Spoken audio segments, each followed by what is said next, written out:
மாயா Sandhya serial December 19ஆம் தேதி எபிசோடுக்கான ஒரு ப்ரோமோவை இந்த வீடியோவில் வாங்க பார்க்கலாம். எபிசோடை ஸ்டார்ட் பண்ணுறதுக்கு முன்னாடி மறக்காமல் நம்ம சேனலை சப்ஸ்கிரைப் பண்ணிக்கோங்க. வாங்க வீடியோக்குள்ளே போகலாம். என்ன நடக்குதுன்னா, நம்ம மாயா வந்துட்டு தனாவை தூக்கிக்கிட்டு ஹாஸ்பிட்டல் போகிறாங்க. அங்கே கொண்டு போய் ஹாஸ்பிட்டலில் அட்மிட் பண்ணுறாங்க. ஸோ அப்பன்னு பார்த்து நம்ம ஜானகி வந்துட்டு சாமிகிட்ட வேண்டிக்கிட்டு இருக்காங்க, என் பொண்ணுக்கு எந்தவித ஆபத்து வராமல் நீங்கள் தான் பாதுகாக்கணும், எப்படியோ அந்த புவனேஸ்வரி வஞ்சகி கிட்டேருந்து என் பொண்ணை காப்பாத்திட்டீங்க, அதே மாதிரி இப்பயும் எப்படியாவது காப்பாத்திருங்க. தனா கிட்ட சீக்கிரம் கதிரை பத்தி எடுத்து சொல்லி 2 பேருக்கும் கல்யாணத்தை பண்ணணும் அப்படின்னு நம்ம ஜானகி சாமியை வேண்டிக்கிட்டு இருக்க. அந்த நேரத்துல நம்ம மாயா வந்துட்டு நேரா தனாவை ஹாஸ்பிட்டல்ல அட்மிட் பண்ண. டாக்டர் வந்துட்டு தனாவை பார்த்துட்டு, இங்க பாருங்க, இந்த பொண்ணுக்கு உடம்புல அதிகமா விஷம் ஏறிட்டு கண்டிப்பா ஐசியூல வச்சாதான் சரி பண்ண முடியும் அப்படின்னு சொல்லிட்டு ஐசியூல வைக்கிறாங்க. இன்னொரு பக்கம் நம்ம கதிர் வந்துட்டு மாயாட்ட சொல்கிறாரு, வீட்டில் பெரியம்மா கிட்ட எப்படி சொல்லாமல் இருக்க முடியும் அப்படின்னு. அதுக்கு மாயா சொல்கிறாங்க, இங்கே பாரு கதிர், பெரியம்மா கிட்ட சொன்னால் கண்டிப்பாக அவங்களால தாங்கிக்க முடியாது. அதனால எப்படியாவது தனாவுக்கு சரியாயிட்டுன்னா காலையில் வீட்டுக்கு கொண்டுட்டு போயிடுவோம், தனாவுக்கு எந்த ஆபத்தும் வராது அப்படின்னு. இதை கேட்டதோட கதிரும், சரி மாயா, அத்தைக்கு தெரிஞ்சிச்சுன்னா ரொம்ப கவலைப்படுவாங்களே அப்படின்னு மாயா சொல்கிறாங்க. இப்போதைக்கு தனா வந்துட்டு காலேஜ் ஃப்ரெண்டு வீட்டில் இருக்கான்னு சொல்லலாமா அப்படின்னு கதிர் சொல்கிறாரு. கண்டிப்பாக அத்தை நம்ப மாட்டாங்க, நீ ஃபோன் பண்ணி சொல்லிடு அப்படின்னு. உடனே மாயாவும், நீ சொல்கிறதும் சரிதான், நான் ஃபோன் பண்ணி சொல்லிடுறேன் அப்படின்னு சொல்லிட்டு நேராக வீட்டுக்கு கால் பண்ணுறாங்க. அப்போ ஜானகி வந்துட்டு எப்போ மாயா கால் பண்ணுவாங்க அப்படின்னு வெயிட் பண்ணிட்டு இருந்தாங்களா. மாயா கால் பண்ணத்தோட ஃபோன் எடுத்து, சொல்லு மாயா, என்னாச்சு, தனா எங்கே இருக்கான்னு தெரிஞ்சிச்சா அப்படின்னு. மாயா சொல்கிறாங்க, பெரியம்மா, நம்ம நினச்ச மாதிரி தனா வந்துட்டு அந்த கார்த்தி வீட்டில் தான் இருந்தா, ஆனால் தனாவை நேராக நாங்கள் அழைச்சிட்டு வந்துக்கிட்டு இருக்கோம் அப்படின்னு. ஜானகி சொல்கிறாங்க, வந்திருந்தா இந்நேரம் வந்திருக்கணுமே, ஏம்மா என்னாச்சு, ஏன் இவ்வளோ நேரம் ஆகுது, சொல்லுமா, தனாவுக்கு ஏதாவது ஆபத்தா அப்படின்னு கேட்க. அப்போ மாயா சொல்கிறாங்க, இங்கே பெருங்க பெரியம்மா, எதுக்கும் கவலைப்படாதீங்க, தனாவுக்கு எந்த பிரச்சனையும் இல்லை அப்படின்னு. அப்போ ஜானகி சொல்கிறாங்க, இல்லை, நீ ஏதோ பதட்டமாக பேசுகிற மாதிரி இருக்கு, நீங்கள் இப்போ எங்கே இருக்கீங்கன்னு சொல்லுங்கள், நான் வரேன் அப்படின்னு. அப்போ மாயா சொல்கிறாங்க, பெரியம்மா, நான் இப்போ ஹாஸ்பிட்டலில் இருக்கேன் அப்படின்னு. இது கேட்டதோட ஜானகி அதிர்ச்சியாகி, ஐயோ, தனாவுக்கு என்ன ஆச்சு, அந்த கார்த்தி நம்ம தனாவை என்ன பண்ணா அப்படின்னு. அதுக்கு மாயா சொல்கிறாங்க, இல்லை பெரியம்மா, தனாவுக்கு வந்துட்டு பாம்பு கொத்திருச்சு அப்படின்னு. இதை கேட்டதோட ஜானகிக்கு பேரதிர்ச்சி. ஜானகி சொல்கிறாங்க, இங்கே பாரு மாயா, நீ ஹாஸ்பிட்டலே இரு, நான் இப்போ வந்துடுறேன் அப்படின்னு. மாயா சொல்கிறாங்க, பெரியம்மா, வீட்டில் உள்ள யாருக்கிட்டையும் இதை பற்றி சொல்லாதீங்க, ஒருவேளை தனாவுக்கு பாம்பு கடிச்சிருச்சு அப்படின்னு தெரிஞ்சிச்சுன்னா தனா எப்படி வெளியில் போனா அப்படிங்கிறது எல்லாருக்குமே சந்தேகம் வரும் அப்படின்னு. இது கேட்டதோட ஜானகி சொல்கிறாங்க, ஆமாம் மாயா, நீ சொல்கிறதும் சரிதான், நான் வீட்டுக்கு தெரியாமல் நான் வந்துடுறேன் அப்படின்னு சொல்ல. இது கேட்டுட்டு மாயா சொல்கிறாங்க, பெரியம்மா, நீங்கள் வந்துட்டு வெளியில் வந்து நில்லுங்க, நான் கதிரை அனுப்புகிறேன், கதிர் உங்களை கூட்டிகிட்டு வருவான் அப்படின்னு. இது கேட்டதோட ஜானகியும் சரி அப்படின்னு சொல்லிட்டு நேராக மாயாவுக்காக வெயிட் பண்ணுறாங்க. ஜானகி வந்துட்டு நேராக சாமிக்கிட்ட போயிட்டு, என் பொண்ணுக்கு எந்தவித ஆபத்து வரக்கூடாது அப்படின்ட்டு துண்ணூர் எடுத்துக்கிறாங்க. எடுத்துட்டு நேராக வெளியில் வராங்க. அப்போ கதிர் வந்துட்டு பைக் எடுத்துகிட்டு வர. அப்போ ஜானகி நேராக பைக்கில் ஏறி உட்காந்துக்கிட்டு ஹாஸ்பிட்டல் போகிறாங்க. இன்னொரு பக்கம் நம்ம மாயை வந்துட்டு தனாவுக்கு எப்போ சரியாகும் அப்படின்னு வெயிட் பண்ணிக்கிட்டு இருக்காங்க. இன்னொரு பக்கம் டாக்டர் வெளியில் வந்துட்டு, இங்கே பாருங்கள், அந்த பொண்ணு வந்துட்டு இப்போ உடனே தூங்கக்கூடாது, கொஞ்ச நேரம் முழிச்சிக்கிட்டு இருக்கணும், அப்போ தான் விஷம் உடம்புக்கு ஏறாது அப்படின்னு. ஸோ இதை கேட்டதோட மாயாவும் சரி அப்படின்னு சொல்ல, அதே நேரத்தில் ஜானகி அங்கே வந்துடுறாங்க. ஜானகி நேராக மாயக்கிட்ட, மாயா, தனா எங்க அப்படின்னு சொல்ல, மாயா சொல்கிறாங்க, டாக்டர் வந்துட்டு தனாவை செக் பண்ணிக்கிட்டு இருக்காரு, தனா வந்துட்டு இன்னைக்கு நைட்டு ஃபுல்லாக முழிச்சிக்கிட்டு தான் இருக்கணுமா, தூங்குனா விஷம் உடம்புல ஏறிடும்னு சொல்லிடுறாரு அப்படின்னு.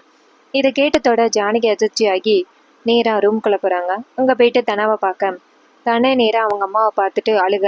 அப்போ ஜானகி நேராக தனா கிட்ட, ஏண்டி நீ எங்கே தாண்டி போன அப்படின்னு சொல்லி கத்த. அப்போ பக்கத்தில் இருக்க நர்ஸ் சொல்கிறாங்க, இங்கே பாருங்கள், பேஷண்ட்டுக்கிட்ட சத்தம் போட்டு பேசக்கூடாது அப்படின்னு. இது கேட்டதோட ஜானகியும் சரி அப்படின்னு சொல்லிட்டு அமைதியாக இருக்காங்க. அப்போ மாயாவும் கதிரு ரூம்குள்ளே வராங்க. அப்போ தனா அவங்க 2 பேரையும் பார்த்துட்டு முறைக்கிறாங்க. ஜானகி நேராக தனா கிட்ட பார்த்து, யாருக்கிட்ட முறைக்கிற, இங்கே பாரு, அந்த கார்த்தி எப்படிப்பட்டவன் அப்படிங்கிறது உனக்கு இன்னும் மாடி புரியல, உனக்கு தெரியாமல் உன்னை வீட்டுக்குள்ளே வர வச்சு உன்னை அடைய நினச்சிருக்கான், அது கூட உனக்கு தெரியல அப்படின்னு. அப்போ தனா சொல்கிறாங்க, அம்மா, தயவு செஞ்சு கார்த்திக் சாரை பற்றி தப்பாக பேசாத, என்னை வந்துட்டு பாம்பு கடிச்சிருச்சு அப்படிங்கிறது எனக்கு தெரியும், ஆனால் நான் தான் கார்த்திக் சார்கிட்ட சொல்லிட்டு திரும்பி வீட்டுக்கு வந்துடலாம் அப்படின்னு நினச்சேன், ஆனால் அதுக்குள்ளேயும் எனக்கு மயக்கம் வந்துருச்சு, அதுக்காக நீங்கள் கார்த்திக் சாரை தப்பாக சொல்கிறது ரொம்ப தப்பு அப்படின்னு. அப்போ மாயா சொல்கிறாங்க, இங்கே பாரு தனா, தயவு செஞ்சு சொல்கிறது கேளு. அந்த கார்த்தி நல்லவனே கிடையாது. நீ மயக்கமிட்டு இருந்தது கூட தெரியாமல் உன்னை ரூமில் கொண்டு போய் படுக்க வச்சுருந்தான் அப்படின்னு. இது கேட்டதோட தனா சொல்கிறாங்க, இங்கே பாருங்க, கார்த்திக் சாரை பற்றி தயவு செஞ்சு தப்பாக சொல்லாதீங்க அப்படின்னு. அப்போ ஜானகி சொல்கிறாங்க, உனக்கு இப்போதைக்கு என்ன சொன்னாலுமே உனக்கு புரியாது அப்படின்னு. அப்போ நம்ம தனா சொல்கிறாங்க, இங்கே பாருங்க, நான் நைட்டு ஃபுல்லாக முழிச்சிக்கிட்டு இருக்கணும், அவ்வளோதானே, நான் முழிச்சிட்டு இருக்கேன் அப்படின்னு. இன்னொரு பக்கம் வீட்டில் வந்துட்டு அந்த பாட்டியை காமிக்கிறாங்க. பாட்டி வந்துட்டு தலைவலினால ஜானகியோட ரூம் கதவை தட்டுறாங்க. ஆனால் ஜானகி இல்லை. அப்போ பாட்டிக்கு சந்தேகம் வருது, இந்த நேரத்தில் ஜானகி எங்கே போனா அப்படின்ட்டு. தலைவலி மருந்தை போட்டுட்டு அவங்க போயிட்டு தூங்கிடுறாங்க. வீட்டில் நம்ம ஜானகி, மாயா, கதிர் இல்லாதது யாருக்கும் தெரியாது. நம்ம சீனு பாதி குரல கண்முழிச்சு பார்க்குறாரு. பார்த்தா மாயாவை காணும். உடனே நம்ம சீனுவுக்கு அதிர்ச்சி. என்னது, மாயா இந்த நேரத்தில் எங்கே போனா அப்படின்னு சொல்லிட்டு சீனு நேராக மாயாவுக்கு கால் பண்ணாங்க. அப்போ மாயா ஃபோனை பார்த்துட்டு, பெரியம்மா சீனு தான் கால் பண்ணுறான் அப்படின்னு.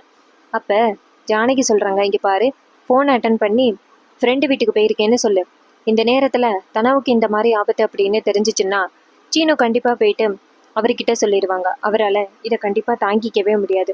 அதனால இப்போதைக்கு அவங்கிட்ட சொல்லாத அப்படின்னு சொல்ல, இதை கேட்டுட்டு மாயாவும் சரிங்க பெரியம்மா அப்படின்னு சொல்லிட்டு ஃபோனை வந்துட்டு அட்டன் பண்ணி வெளியில் வராங்க. சீனு கேட்குறாரு, இப்போ நீ எங்கே இருக்க அப்படின்னு. மாயா சொல்கிறாங்க, இல்லை, ஒரு முக்கியமான விஷயமா வெளியில் வந்திருக்கேன் அப்படின்னு. அப்போ சீனு சொல்கிறாரு, இந்த அர்த்தராத்திரியில் எங்கே இருக்க அப்படின்னு. அப்போ மாயா சொல்கிறாங்க, மாடியில் தான் இருக்கேன், கொஞ்சம் நேரத்தில் வந்துடுறேன், ஃபோனை வை அப்படின்னு சொல்ல, சீனு சரி அப்படின்னு சொல்லிட்டு ஃபோனை கட் பண்ணுறாரு. அப்போ மாயா இங்கேருந்து வந்துட்டு ஜானகிட்ட, பெரியம்மா நான் வந்துட்டு மாடியில் இருக்கேன்னு சொன்னேன், அவனும் சரி அப்படின்னு சொல்லிட்டு ஃபோனை கட் பண்ணிட்டான். இப்போ தனா மட்டும் ரெக்கவர் ஆயிட்டானா அவளை கூப்பிட்டுக்கிட்டு நம்ம வீட்டுக்கு போயிடுவோம் அப்படின்னு.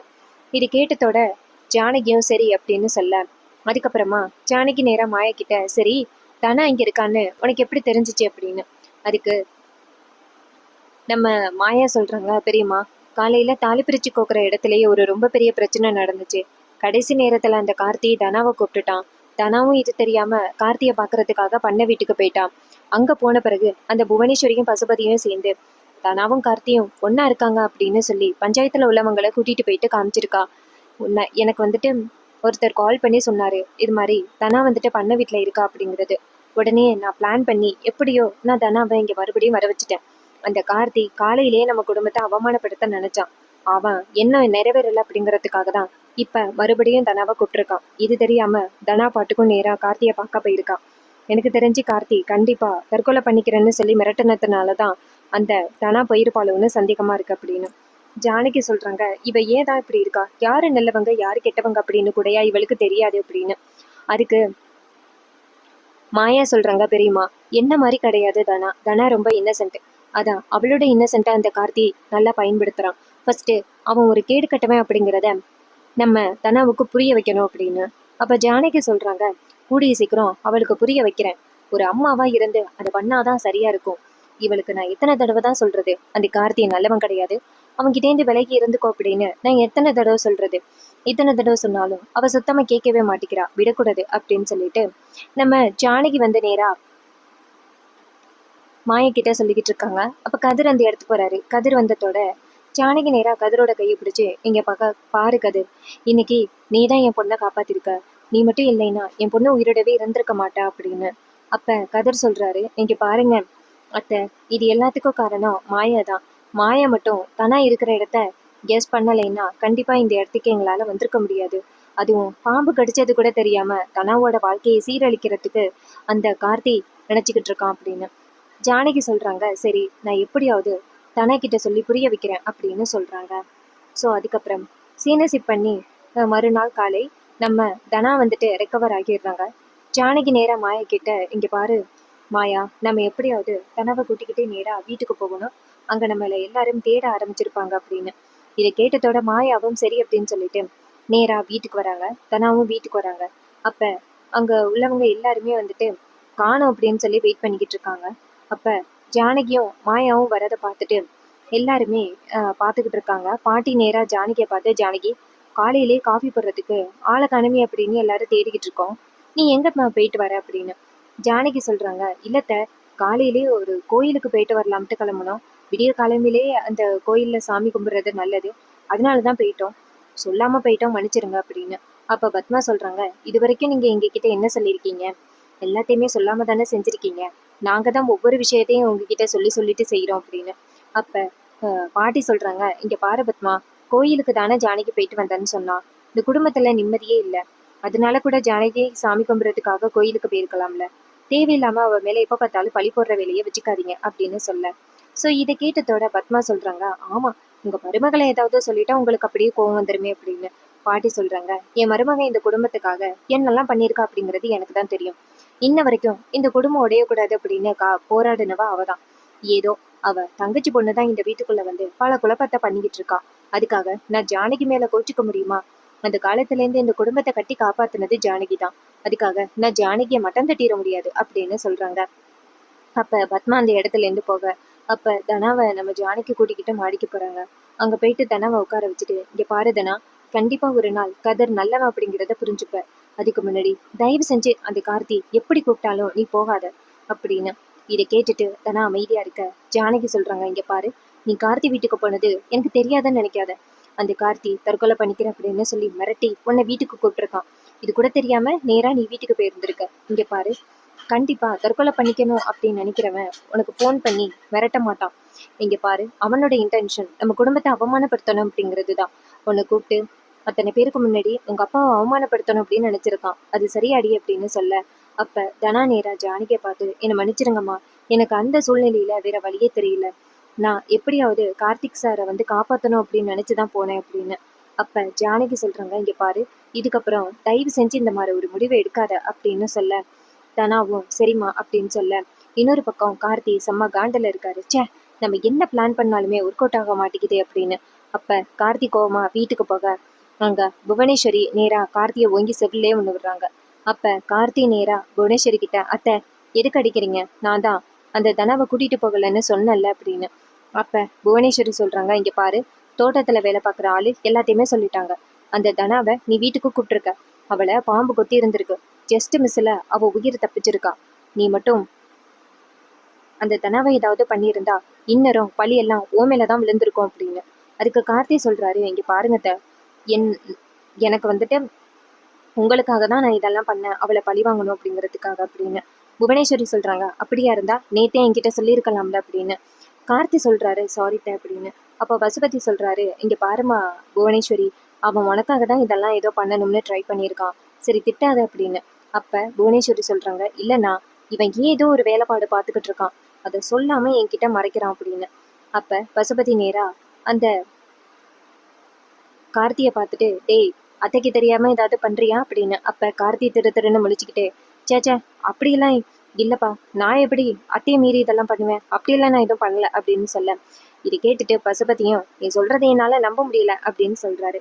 அதுக்கப்புறமா கார்த்தி அந்த இடத்துல இருந்து போனதோட புவனேஸ்வரி நேரா பசுபதி கிட்ட, நம்மளுக்கு தெரியாம இவன் கண்டிப்பா ஏதோ பண்றான்னு மட்டும் தெரியுது, ஆனா என்ன பண்றான்னு மட்டும்தான் என்னால கண்டுபிடிக்க முடியல, சீக்கிரம் கண்டுபிடிக்கணும் அப்படின்னு. இது கேட்டதோட பசுபதி சொல்றாரு, சரி விடுமா, அந்த தனா செத்து போயிருப்பான்னு நினைச்சேன், சாகலையா அப்படின்னு. புவனேஸ்வரி சொல்றாங்க, அண்ணா, அவ்வளவு சீக்கிரம் அவ செத்து போயிட்டா எப்படி அந்த குடும்பத்தை நம்ம பழி வாங்குறது? நமக்கு கிடைச்ச ஒரே ஒரு திருப்பிச்சிட்டு அந்த தனா மட்டும்தான், அவளை வச்சுதான் அந்த குடும்பத்துக்குள்ள குழப்பத்தை உண்டாக்கணும் அப்படின்னு நினைச்சுக்கிட்டு இருக்கேன். நீங்க பொசுக்குன்னு அவ செத்துட்டாளான்னு கேக்குறீங்க, அவ சாகக்கூடாது அப்படின்னு. இது கேட்டதோட பசுபதியும், சரிம்மா, நீ என்ன பிளான் வச்சிருக்க அடுத்து அப்படின்னு சொல்ல, புவனேஸ்வரி சொல்றாங்க, நல்ல பிளான் தான், அந்த ரகுராம் அவமானப்படுற பிளான் அப்படின்னு சொல்றாங்க. அதுக்கப்புறமா சீனசி பண்ணி நேரா நம்ம சிவாவை காமிக்கிறாங்க. சிவா வந்துட்டு நேரா ரகுராம போய் பாக்குறாரு. அப்ப ரகு நேரா சிவாவை பார்த்து, சொல்லு சிவா அப்படின்னு சொல்ல, சிவா சொல்றாரு, அண்ணா, எனக்கு கொஞ்ச நாளா நம்ம பொண்ணு தனா மேல கொஞ்சம் சந்தேகமா இருக்கு அப்படின்னு. ரகுராம் கேக்குறாரு, சிவா என்ன பேசுற அப்படின்னு. அப்ப சிவா சொல்றாரு, அண்ணா, இது மாதிரி நேத்து நம்ம தனா வந்துட்டு ரோட்ல நடந்து போறத பார்த்தேன், அவளை ஃபாலோ பண்ணிக்கிட்டே போனேன், கொஞ்சம் தூரத்துக்கு அப்புறம் தனா காணாம போயிட்டான். அப்புறமா கார்த்தி இருக்கான்னு அவனோட பண்ணை வீட்டு பக்கம்தான் நம்ம தனா போனதை பார்த்தேன். நான் போயிட்டு வீட்டுக்குள்ள போய் பார்த்தபோது அங்க கார்த்தி மட்டும்தான் இருந்தான், தனா இல்ல. இருந்தாலும் நம்ம தனாவை அவன் எதுவும் ஏமாத்துறானோன்னு சந்தேகமா இருக்கு அப்படின்னு. அப்ப ரகுராம் சொல்றாரு, இங்க பாரு, என் பொண்ணு கண்டிப்பா அப்படிப்பட்டவ கிடையாது, பஞ்சாயத்திலேயே நான் கதிர் கூட சேர்ந்து வாழ்றேன்னு ஒத்துக்கிட்டாளே அப்படின்னு. அப்ப சிவா சொல்றாரு, அண்ணா, பஞ்சாயத்துல கதிர் கூட சேர்ந்து வாழ்றேன்னு ஒத்துக்கிட்டதுக்கு காரணம் நம்ம அண்ணி தானண்ணா, மத்தபடி இன்னும் தனா கதிரை ஏத்துக்கல இல்ல.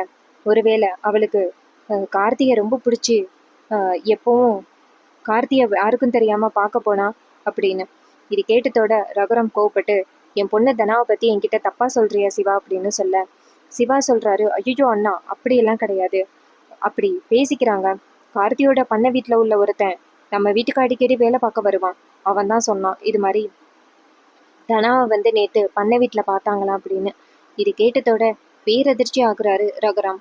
அப்போ ரகுராம் சொல்கிறாரு, சரி நான் இதை பற்றி தனாட்ட கேட்குறேன் அப்படின்னு சொல்ல, சிவா சொல்கிறாரு, அண்ணா ரொம்பலாம் ஸ்ட்ரிக்டாக கேட்க வேணாம், நீங்கள் பொதுவாகவே கேளுங்க. ஒருவேளை நீங்கள் ஸ்ட்ரிக்டாக கேட்க போய் தனா ஏதாவது தப்பான முடிவெடுத்துட்டா என்ன பண்ணுறது அப்படின்னு. ரகுராம் சொல்கிறாரு, சிவா நீ சொல்கிறத இன்னும் என்னால் நம்ப முடியல, இருந்தாலும் நான் போயிட்டு கேட்குறேன் அப்படின்னு சொல்லிட்டு ரகுராம் நேராக போயிட்டு தனாவை பார்க்குறாங்க. தனாவை பார்த்து, இங்கே பாருமா, நீ நேற்று எங்கே போன அப்படின்னு கேட்க, இது கேட்டதோட நம்ம தனா அதிர்ச்சி ஆகுறாங்க. அப்போ ஜானகி அந்த இடத்துக்கு தனா நேற்று நீ ஃப்ரெண்டு வீட்டுக்கு தானே போன சொல்லு அப்படின்னு. அப்போ தனா சொல்கிறாங்க ஆமாம் அப்படின்னு. அப்போ ரகுராம் கோவப்பட்டு பொய் அப்படின்னு சொல்ல நம்ம தனாவுக்கு தூக்கி வாரி போடுது. அப்போ ஜானகி அதிர்ச்சி ஆகுறாங்க. கண்டிப்பாக யாரோ ஒருத்தவங்க தனா கார்த்தி வீட்டுக்கு போனதை சொல்லிட்டாங்க அப்படின்னு.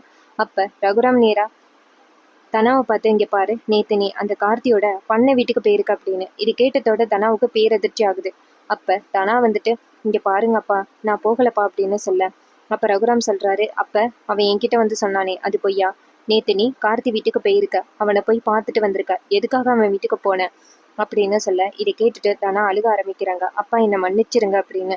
அப்போ ரகுராம் சொல்கிறாரு, நான் இந்த வீட்டில் உன்னை மட்டும்தான் நம்பிக்கிட்டு இருந்தேன், கடைசியில் நீயும் என்னை சுக்குநூறாக உடைச்சிட்டியல்ல, இனிமேல் நான் யாரை நம்புவேன், இனிமேல் எனக்கு யாருமே வேணாம் அப்படின்னு சொல்லிட்டு ரகுராம் கண் கலங்கி போய் உட்கார, என்னங்க தயவு செஞ்சு நம்ம பொண்ணை பற்றி அப்படி பேசாதீங்க, இது எல்லாத்துக்கும் காரணம் அந்த கார்த்தியும் புவனேஸ்வரி வீட்டில் உள்ளவங்க தான்.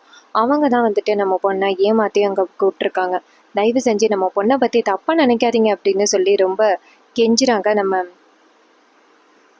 ஜானகி. ஆனால் ரகுராம் இல்லை நீ நிறுத்து, எப்படி நீங்கள் எல்லாருமே துரோகம் பண்ணீங்களோ அதே மாதிரி என் பொண்ணும் என்னை அவமானப்படுத்துறதுக்கு ட்ரை பண்ணிட்டா, இனிமேல் நான் எப்படி இருப்பேன் அப்படின்னு சொல்லிட்டு ரொம்ப கவலைப்படுறாங்க. ஸோ இது கேட்டதோட ரொம்ப கவலைப்படுறாங்க நம்ம ஜானகி. அப்போ நம்ம தனா கெஞ்சுறாங்க, அப்பா தயவு செஞ்சு என்னை நம்புக்கப்பா அப்படின்னு. அண்ட் இந்த ப்ரெடிக்ஷன் பிடிச்சிருந்துச்சுன்னா இந்த வீடியோவை இது வரைக்கும் நீங்கள் வாட்ச் பண்ணியிருந்தீங்கன்னா மறக்காமல் இந்த வீடியோவுக்கு ஒரு லைக் பண்ணிக்கோங்க, இந்த சேனலை சப்ஸ்கிரைப் பண்ணிக்கோங்க, பக்கத்தில் உள்ள பெல் ஐகானை கிளிக் பண்ணிவிட்டு ஆல்னு செட் பண்ணிக்கோங்க. அப்போ தாங்க புது புது வீடியோஸ் போடும் பொழுது உங்களுக்கு நோட்டிஃபிகேஷன் வரும், பார்த்து என்ஜாய் பண்ணலாம். தேங்க்யூ ஃபார் வாட்சிங்.